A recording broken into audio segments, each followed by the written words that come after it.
청년다운 구독자 여러분, 160여 명에 이르는 구독자 여러분 안녕하십니까? 아마 첫 번째 성모말 대잔치하고 구독자들이 떨어져 나갔을 것 같아요. 이 영상을 과연 보실까? 이거를 몇 명이나 볼까 과연? 심히 첫 번째 걱정스럽네요. 댓글 쓰는 사람 선물 줘야 될 것 같은 느낌? 이런 생각이 들 정도로. 근데 마가복음 성모말 대잔치는 이제 재미는 없고요, 유익과 은혜가 있는 컨텐츠로 소개하고 싶습니다.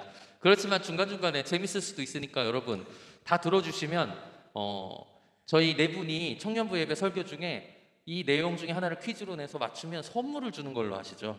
여러분 사비로.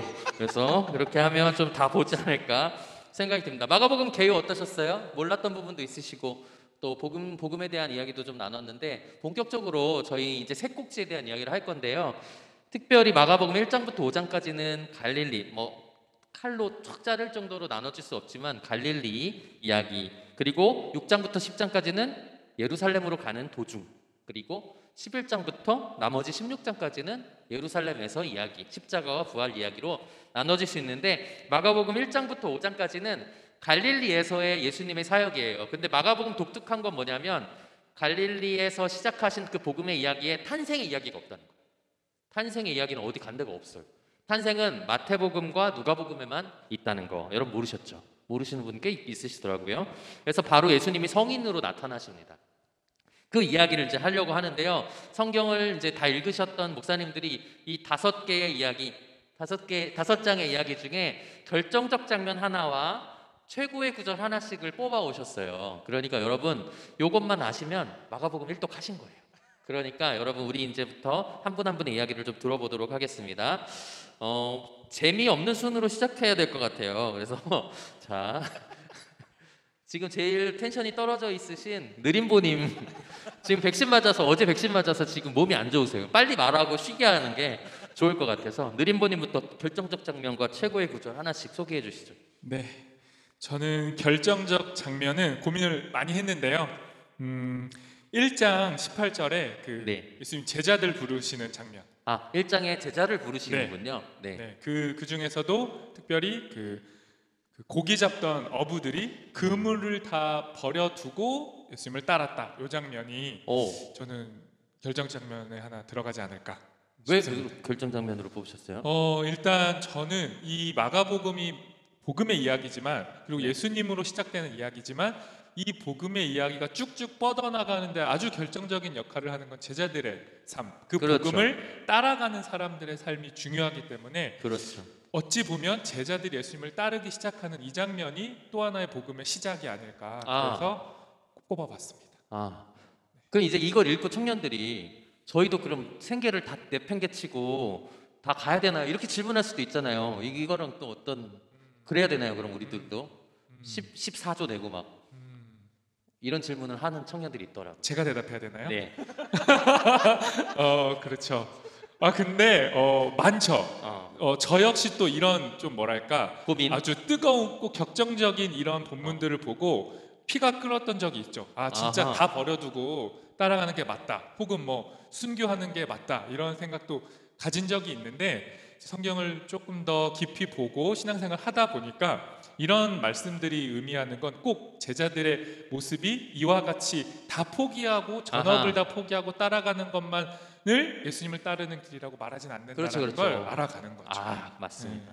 걱정하지 마십시오. 이게 이제 그물을 버려뒀다고 해서 이제 일을 안 했다는 얘기도 아니더라고요. 왜냐면 갈릴리 살 때 이제 버려두고 나서도 아마 거기서는 그 생업을 유지했을 거라는 의견도 있으니까, 그러니까 이게 버려둔다는 게 그냥 일을 안 했다는 얘기보다는 예수님이 전적으로 최고로는 지금 현재 가지고 있는 거 모두를 내버릴 정도다, 이렇게 이야기하는 사람들도 있더라고요. 그러면 최고의 구절도 같이 소개해 주실까요? 그러면? 네, 저는 최고의 구절은 거기에 있는 건가요? 제자 부르는 거에?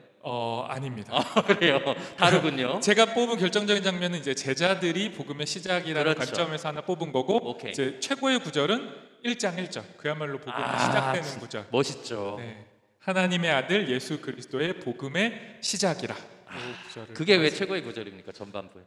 저는 이게 마가복음의 시작이면서 동시에 결론이고 또한 전부이지 않을까 싶어서. 좋은 표현이네요. 네, 꼽아봤습니다. 오케이, 알겠습니다. 이제 최고의 구절 겹치시는 분들 이제 마음이 분주해지네. 그러니까 마음이 굳지 누가 먼저 하느냐가 이렇게 이거 먼저 중요합니다. 하는 게 좋네요. 다른 거 말해야 이거는- 될것 같아요. 그렇구나. 그러면 우리 WH님 지금 조급해하시니까 예. 결정적 장면부터. 결정적 장면 저는 그냥 사실 결정적 장면하고 구절도 그냥 같이 아마 같아요. 겹칠 것 같아요. 예. 오케이. 조금 뭐 기준이 애매할 수 있지만 저는 일단 결정적인 장면은 그 1장 12, 13절에 보면 시험을 받으시는 장면이 이제 나오거든요. 예수님이. 근데 이게 약간 최고의 구절이라는 표현에는 조금 어색할 수 있지만 좀 특징적인 구절 표현이라고 볼 수 있는 게 12절을 제가 읽어보면 이렇게 말하거든요. 성령이 곧 예수를 광야로 몰아내신지라 이렇게 이제 표현을 하는데 이게 사실 다른 복음서랑 비교해도 가장 과격한 표현이에요. 그러니까 다른 복음서는 성령에게 이끌려 가셨다 또는 뭐 성령이 충만하여 가셨다 이런 식인데 이거는 아예 그냥 몰아냈다 성령이. 그러니까 굉장히 좀 과격하기도 하고 소위 우리가 읽었을 때 좀 은혜스럽지 않기도 하게 느껴지는. 그러니까 성령님이 안 좋은 길로 마치 몰아낸 것처럼 예, 느낌이. 그렇죠. 그래서 저도 이거를 보면서 이게 뭐지? 광야로 몰아내시는 게 성령님이 우리에게 하시는 일인가 이런 생각을 이제 했던 적이 있는데, 그러니까 저는 그래서 구조 이런 말 해도 되나요? 어려워요. 벌써 어려워요. 흐름을 보시 구조 말고 흐름을 보면 앞뒤가 이렇게 연결돼요. 예수님이 하나님으로부터 그 세례 요한의 세례를 받고 하나님으로부터 결정적인 이는데 사랑하는 자 기뻐하는 자다 사랑하는 아들이요 기뻐하는 자다라는 이야기를 듣고 사랑의 음성을 듣고 네. 그 다음에 본격적으로 복음을 전하시는 그 사이에 이 장면이 이제 들어가거든요. 우리의 삶의 과정 그리고 또 우리 신앙의 과정이랑 비슷하다고 생각이 드는 게 우리도 뭐 저도 그랬지만 한참 경도되는 과정이 있는 것 같아요. 그러니까 소위 하나님에게 뭔가 은혜를 경험하고 확 올라가는 그래서 감정적으로 뜨거워지고 그러나 실제로 그걸 내 삶에서 체화하고 실제로 그렇게 살아내는 건 엄연히 너무나 다른 과정이잖아요. 그 과정에서 우리가 겪는 광야가 뭔가 신앙의 결핍이 아니라 또는 나의 뭔가 실수 때문이 아니라 성령께서 우리를 그렇게 몰아가시는 과정으로 생각해 볼 수 있지 않을까 싶은 마음이 들었고요. 그래서 요 구절 가지고 제가 청년들과 나눔을 했을 때도 그렇게 우리들의 삶에서도 일하시는 성령님을 이 구절을 통해 우리가 발견해 볼 수 있지 않겠냐. 그래서 마지막으로 그런 비유를 얘기했던 적이 있는 것 같아요. 염색하는 과정을 보면 물이 들고 물이 빠지는 과정이 있거든요. 근데 사실 더 중요한 건 물이 빠지는 과정이래요. 그래서 물 드는 거는 우리가 이제 교회에서 뜨거운 예배를 드리고 은혜를 경험하고 그렇게 물이 들지만 이런 어떤 광야의 과정을 통해서 물이 잘 빠져야 색이 이렇게 좋게 남는 것처럼 이 과정을 통해서 어떻게 보면 우리 삶에 은은한 예수의 향기와 예수의 색깔이 이렇게 좀 배길 수 있도록 남을 수 있도록 성령께서 우리를 그렇게 몰아가신다. 강권적으로 인도해 가신다. 그렇게 또 생각해 볼 수 있지 않겠나. 설교를 하나 하셨네요 지금. 요번 주 요번 주 설교예요? 아닙니다. 요번 주가 아닌데 왕년에 탈색 좀 하셨나요? 탈색 좀 하셨구나. 근데 저는 염색할 머리가 있다는 게 너무 부럽습니다. 제가 지난 영상 봤는데 머리가 이제 너무 없어요. 40대가 이게 참 슬픈 일인데 염색할 이야기 나오니까 마음이 슬퍼지고 그렇습니다. 광야라는 말이 에레모스라는 말이기도 한데요.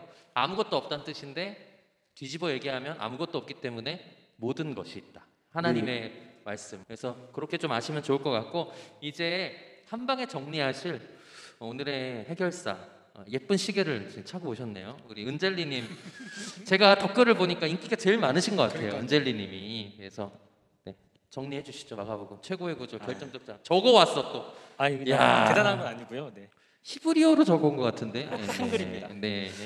저는 그 2장, 3장에 쭉 이어지는 이야기들을 되게 결정적 장면이라고 생각했는데요. 어떤 장면인가요? 몇 가지 이야기가 나와요. 예수님이 중풍병자를 고치시는데 이제 굳이 예수님께서 나았다 이렇게 얘기하지 않으시고 네 죄 사함을 받았다라고 얘기하시는데 이런 말들이 이제 바리새인과 서기관들에게 미움을 사는 계기가 됩니다. 그렇죠. 그리고 또 금식 논쟁에 일어나 가지고 또 예수님은 금식을 하지 않고 또 안식일에 예수님 제자들이 밀이삭을 자르고 길 가는데 이제 방해가 된다고 밀이삭을 자르시거든요. 다른 복음서에는 밀이삭을 먹었다 배고파서 안식일에 해선 안 되는 뭘 해서 안 되는 거죠. 건가요? 네, 안식일에는 우리 주일에 슈퍼 가는데. 당시 바리새인들의 아, 생각에서는 네. 네. 그리고 이제 마지막으로 예수님이 안식일에 손 마른 사람을 고쳐주시는데 결국 이제 이 사건 때문에 공통점이 있네요. 지금 안식일이라는. 해서 안 된다고 생각하는 행동들을 계속 예수님이 하시는 거죠. 그래서 이렇게 예수님이 하시는 행동을 통해서 이제 3장 6절에 보면 바리새인들이 나가서 곧 헤롯 당과 함께 어떻게 하여 예수를 죽일까 의논하니라라고 이렇게 되어 있습니다. 아니 예수님을 죽이려고 하다니. 감히. 네, 저도 당황스럽네요. 지옥 가려고 지금. 그러게요. 네. 아 이게 최고의 구절인 거예요? 최고의 구절은 이건 예수를 아니고요. 죽이려고 한다는 게? 상황극을 시작하셨는데 못 받으셨어요. 홈표를 지금 하시. 네. 재미가 하나도 없어가지고. 네. 네. 제 한번 불살라서 재미있을 수 있다는. 아무튼 이렇게 예수님이 하신 행동들이 예수님을 죽음으로 몰고 가고 있구나. 예수님은 본인에게 이것이 죽음으로 이렇게 자신을 치닫게 할 것을 알면서도 그 아픈 사람을 고쳐주시고 무엇이 더 중요한가 이런 것들을 따지셨구나라는 생각이 들었고요. 3장 4절에서 이제 예수님이 그 바리새인들과의 논쟁 가운데 이렇게 말씀하세요. 안식일에 선을 행하는 것과 악을 행하는 것, 생명을 구하는 것과 죽이는 것 어느 것이 옳으냐 이 한마디로 이제 다 제압해버리시거든요. 네. 우리가 이제 교회 생활을 하면서 여러 가지 뭐 이거 지켜야 되고 이거 해야 되고 이런 것들 참 많이 있지만 그것이 무엇을 향하고 있는가를 바라보아야 할 것 같고 우리의 잘못된 생각이나 어떤 지나친 율법이나 규정에 대한 얽매이는 생각들이 생명을 죽이는 예수님을 죽이는 그런 행동으로 나아가는 반대. 그렇게 될 수 그렇게도 있지 해서. 않을까 이런 생각이 들었습니다. 네. 그래서 최고의 구절이 뭐예요? 최고의 구절은 따로 있어요. 또. 아 네. 따로 있어요? 네, 언제까지 하시려고 그러시는 거예요 지금? 네, 어떻게 지금 살려보려고. 우리가 할 거 지금 다 뺏어 먹고 지금. 네. 최고의 구절 뭐죠? 전 2장 17절 말씀을 네네. 참 좋아하는 말씀인데요. 네, 이런 논쟁 가운데 하신 말씀이에요. 네. 예수께서 들으시고 그들에게 이르시되 건강한 자에게는 의사가 쓸데없고 병든 자에게라야 쓸데있느니라. 나는 의인을 부르러 온 것이 아니요 죄인을 부르러 왔노라 하시니라. 네. 네, 참 좋아하는 말씀이기도 하고 그냥 우리가 항상 스스로를 의인이고 건강한 사람이라고 상정하다 보면 사실은 그렇지 못한 모습에 좌절하고 절망할 때가 많은데 이 말씀이 우리에게 너 죄인이니까 너 병든 자니까 내가 너 때문에 온 거야라고 저한테 말씀해 주시는 것 같아서 저에게는 참 자주 생각하게 되는 구절인 것 네네. 같습니다. 그래서 오늘 결단 찬양은 뭔가요? 결단 찬양은 진짜 너무 은혜로워. 역시 목사님들이라 성경 얘기하니까 그냥 술술 나오네요. 준비 하나도 안 했다고 하셨는데. 근데 여러분 그거 아셔야 돼요. 이분들이 지금 설교 엑기스 여기 앞에서 방출하는 거예요. 이분들이 이러면 나중에 설교 이 포인트 하면 했던 거잖아요. 이렇게 얘기 들을 수 있을 정도로 이분들 큰 희생을 하고 있는 겁니다. 그러니까 여러분 예쁘게 봐주시고요. 네. 결단 찬양 알아서 골라서 불러주시면 감사하겠습니다. 우리 PK님께서 그럼 신약 전문가시니까 결정적 장면과 최고의 구절을. 저는 뭐 겹칠 것 같고요. 은젤리 목사님 다 했어 지금. 네, 할 게 없네요. 뭐 지금 그래가지고 겹쳐도 됩니다. 네. 저도 겹치거든요. 지금 뭐 언급 안 하신 데를 딱 보니까 저는 마가복음 1장 또 앞부분입니까? 네, 14절에서 15절인데 유명한 구절이죠. 네, 사실은 이거는 뭐 저뿐만 아니라 이제 대부분의 이제 성서학자들이나 뭐 목사님들이 마가복음의 주제문이다라고 할 수 있는 구절인데 네이버 딱 치면 나오는 그쵸. 거예요. 마가복음 대표 구절. 그렇죠. 네이버 지식인도 뭐 얘기하는 지식인도요. 그런, 네. 뭐 읽어드리면 요한이 잡힌 후 예수께서 갈릴리에 오셔서 하나님의 복음을 전파하여 이르시되 때가 찼고 하나님의 나라가 가까이 왔으니 회개하고 복음을 믿으라 하시더라. 유명하죠. 네, 왜 뽑으셨어요, 근데? 저는 사실 이제 이 구절에서 저한테 사실 딱 와닿는 부분은 회개. 아니요 회개가 아니라 그래요? 네. 저 회개할 게 많네요. 제가 사실 그렇지, 지금 그렇지. 갑자기 무릎을 꿇고 싶은데 저는 이 그러면요? 갈릴리에 오셔서라는 아. 요 부분이 되게 좀 저한테는 많이 당연한 것 와닿네요. 같은데 많이 와닿으시군요. 네, 사실 이제 뭐 이따가도 얘기가 나올지 안 나올지 모르겠는데 갈릴리라는 이제 이 동네 여기가 이제 마가복음의 어떻게 보면 주 무대라고 할 수 있는 데인데, 그렇죠. 네, 뭐 그냥 뭐 아주 여러분 뭐 이해하기 쉽게 얘기하면 뭐 할렘 뭐 이렇게 표현하면 적당할지 모르겠지만 굉장히 뭐 소외되고 뭐 가난하고 병약하고 뭐 또 하여튼 마이너리티들이 사는 어떤 그런 지역을 상징하는 어떤 그런 동네라고 할 수 있는데 예수님이 그 당시 가장 핫플레이스라고 할 수 있는 예루살렘에 가시지 않고 갈릴리에 오셨다라는 이 말씀이 예수님이 누구를 위한 그리스도이신지 메시아이신지 하나님의 아들이신지를 아주 분명하게 드러내주고 있다라는 점에서 저한테도 굉장히 위로가 되고 우리 모두에게 다 위로가 되는 말씀이 되지 않을까 싶어요. 그래서 네, 저는 요게 최고의 구절이고 그렇죠. 결정적 장면은 그럼 예, 결정적 장면. 똑같아. 네. 통일성이 있어요. 그렇죠. 네. 앞에서 다 하셔가지고. 네, 그러니까 할 게 없네. 네, 할 게 없어. 그래서, 네. 그러니까 효율적으로 따지면 바로 그냥 예루살렘 가서 그냥 대제사장 앞에서 그냥 선포하면 되는데. 그렇죠. 그럼 오신 목적이 좀 다르다는 얘기네요. 예수님께서 이 땅에 오신 목적이. 그렇죠. 그렇군요. 마가복음이 이렇게 풍성합니다, 여러분. 재미는 없지만 풍성하다. 저는 개인적으로 안식일에 밀 이삭을 자르는 거 계속 생각하고 있었는데 얘기하셔가지고 자세히 얘기하셔가지고 그래도 안식일에 밀밭을 지나가시다가 이삭을 잘라서 다른 성경에는 먹었다 그렇게 기록이 되잖아요. 너무 뭐랄까 예수님 반항기 같은 느낌이 드는 거예요. 사춘기 청소년처럼 하지 말라는 것만 골라서 하는 예수님의 모습을 모아놨다고 볼 수 있어요. 2장 3장에 한 몇 가지의 논쟁을 통해서 일부러 하셨다라는 생각을 지울 수가 없을 정도로 예수님께서 일부러 안식일에 가서 물론 배가 고프셨을 수 있겠지만 밀 이삭을 잘라서 먹었다. 평일에 하면 아무 문제가 없는 걸 굳이 중풍병자는 손 마른 자는 그냥 불치병, 난치병이니까 월요일 날 치료해도 되고 수요일 날 치료해도 되는데 굳이 안식일에 아마 물론 예수님 보러 왔겠죠. 그들에게 긍휼한 마음으로 그들을 치료하셨다라는 것은 그 시대의 주류 하나님을 믿었던 사람들이 가졌던 신앙관에 충격을 주는 거죠. 왜냐하면 예를 들면 병든 자나 이런 전통을 지키는 거는 굉장히 하나님께 축복을 받는 일이고 특별히 병을 고치는 일은 그들을 고치면 안 돼요. 왜냐하면 그들은 저주받은 사람들이거든요. 왜냐하면 조상 때부터 죄를 심각하게 져서 지금 장애가 있는 거예요. 그러니까 에스겔서 18장 안 보시겠지만 에스겔서 18장 19절에 보면 신포도는 아빠가 먹었는데 이는 누가 실이냐면 아들이 실이다 이렇게 기록되어 있어요. 그 말이 뭐냐면 그 당시 율법관이거든요. 그러니까 내가 죄를 지면 자손에게로 죄가 내려간다. 우리도 그런 거 있잖아요. 가게에 흐르는 저주 막 이렇게 돼 있는데 예수님은 그게 싫으셨나 봐요. 그래서 늘 약한 자, 아까 말했지만 갈릴리 약한 자 병든 자들 곁에서 그들과 함께 하셨고 그들을 대변하시려고 애를 쓰시는 모습을 저는 발견하거든요. 이것을 보면서 예수님 이런 분이구나.